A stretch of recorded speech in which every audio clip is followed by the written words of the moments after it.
कहते हैं कि अगर इरादे पुख्ता और मेहनत के ऊपर यकीन हो तो आप एक दिन दुनिया फतह कर लेते हैं। और यही मिसाल देखने को मिलती है पाकिस्तान के अरशद नदीम की, जिन्होंने पेरिस ओलंपिक 2024 में एक ऐसा रिकॉर्ड बना दिया जो कि ना तो ओलंपिक की हिस्ट्री में किसी ने बनाया था और ना ही मेरे ख्याल से आने वाले कई सालों तक वो रिकॉर्ड कोई छू सकेगा।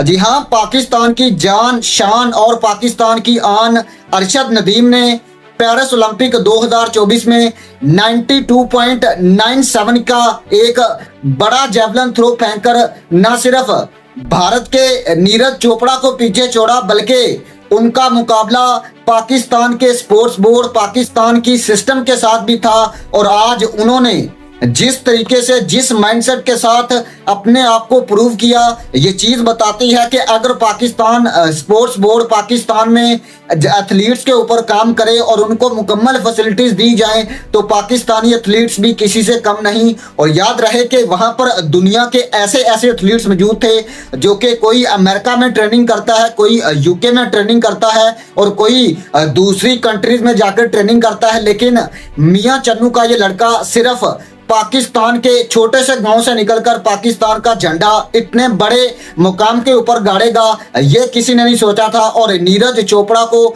न सिर्फ पीछे छोड़ा बल्कि पाकिस्तान की हिस्ट्री में 40 साल की हिस्ट्री में ऐसा काम करने वाला पाकिस्तान का पहला जेवलिन थ्रो एथलीट्स बना। और याद रहे कि 1984 में पाकिस्तान ने लास्ट गोल्ड मेडल जो कि हॉकी में जीता था और उसके बाद पाकिस्तान का ये अब बड़ा गोल्ड मेडल पाकिस्तान की तरफ से आया है। और अरशद नदीम को इसके लिए मेरे ख्याल से पूरे पाकिस्तान की तरफ से पजीराई मिली। तो वहीं दूसरी तरफ भारत की तरफ से जो कि नीरज चोपड़ा की वालदा हैं, उन्होंने भी अरशद नदीम को खूब सराहा। और उनकी मेहनत अरशद नदीम के बजाय अगर पूछें तो वो हमें वाज़ह तौर पर देखने को मिलती है नीरज चोपड़ा की वालदा से। और उन्होंने बताया कि वो भी पाकिस्तान का बच्चा है और वो भी हमारा बच्चा है। और आई थिंक ये चीज़ें बताती हैं कि पाकिस्तान और इंडिया के रिलेशंस कितने ज़्यादा गहरे हैं। और बेसिकली कुछ लोग ऐसे हैं, कुछ चाहे इधर पाकिस्तान में देख लें या फिर भारत में देख लें,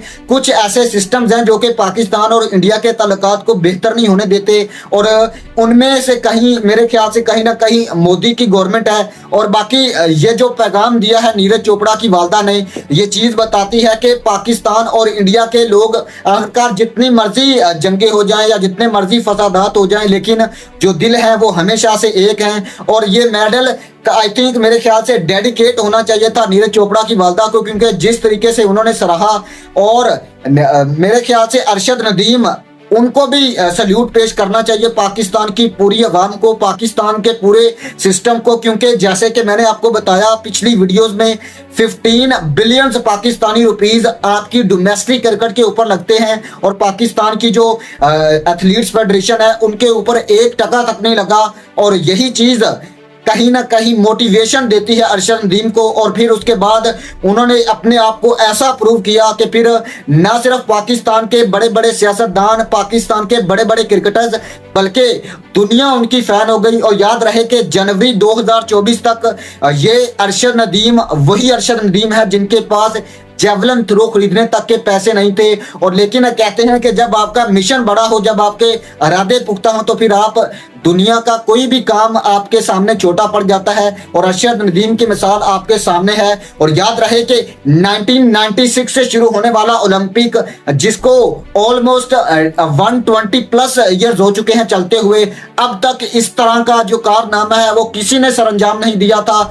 और जब नीरज चोपड़ा सामने हो, जब एंडरसन जैसे एक बड़े बड़े एथलीट सामने हो, तब एक मियां चन्नू का लड़का जो कि अपनी पहली अटेम्प्ट में फेल हो जाता है और फिर उसके बाद जब सेकंड अटेम्प्ट आती है तो फिर 92.97 का ये भाला फेंककर अरशद नदीम ने बताया कि उनकी जो काबिलियत है वो हमेशा से सर चढ़कर बोलेगी। और जब जब वो पाकिस्तान का झंडा पहनकर, पाकिस्तान के झंडे की जर्सी पहनकर मैदान में उतरेंगे तो फिर वो पाकिस्तानियों को मायूस नहीं करेंगे। और आई थिंक यही चीज कहीं ना कहीं मिस है पाकिस्तान की दूसरी टीमों में। चाहे आप क्रिकेट को देख लें, पाकिस्तान का एक लेवल होता था, पाकिस्तान की एक लेगेसी होती थी, लेकिन जिस तरीके से फिर बैक डाउनफॉल शुरू हुआ, लेकिन बहुत लंबे अरसे के बाद ये अरशद नदीम की तरफ से खुशी आना आई थिंक मेरे ख्याल से एक प्राउड मोमेंट है पाकिस्तानियों के लिए और अरशद नदीम के लिए। और आई थिंक मेरे ख्याल से जहां अगर देखें तो दूसरी तरफ ये चीज बताती है कि अरशद नदीम की जो काबिलियत है, क्योंकि अगर देखें तो 92.97 भी उनका था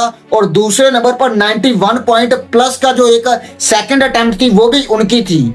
और ये चीज बताती है कि उनके आसपास ना तो नीरज चोपड़ा थे और ना ही एंडरसन थे। मैं ये नहीं कह रहा कि नीरज चोपड़ा ये है जब वो है, मुकाबला ये है कि नीरज चोपड़ा एक अच्छे खिलाड़ी हैं, हर दफा उन्होंने पाकिस्तान के अरशद नदीम को पीछे छोड़ा और गोल्ड मेडल जीता, लेकिन उन्होंने खुद कहा कि आज अरशद नदीम का मुकाबला किसी के साथ नहीं था, उनके सिस्टम के साथ था। और फिर अरशद नदीम जिस आज माइंडसेट के साथ उतरे, उनका सिर्फ एक ही विजन था। क्योंकि अगर हम देखें तो जब वो फाइनल में पहुंचे उससे पहले या उसके बाद पाकिस्तान के अवाम की तरफ से भरपूर उनको पजीराई मिली, और फिर उसके बाद जब वो मैदान में उतरे तो फिर उन्होंने पीछे मुड़कर नहीं देखा और उनके अग्रेशन से लग रहा था कि आज अरशद नदीम कुछ ना कुछ बड़ा करेंगे और कुछ ना कुछ ऐसा करेंगे कि दुनिया फिर उनको नहीं भूलेगी।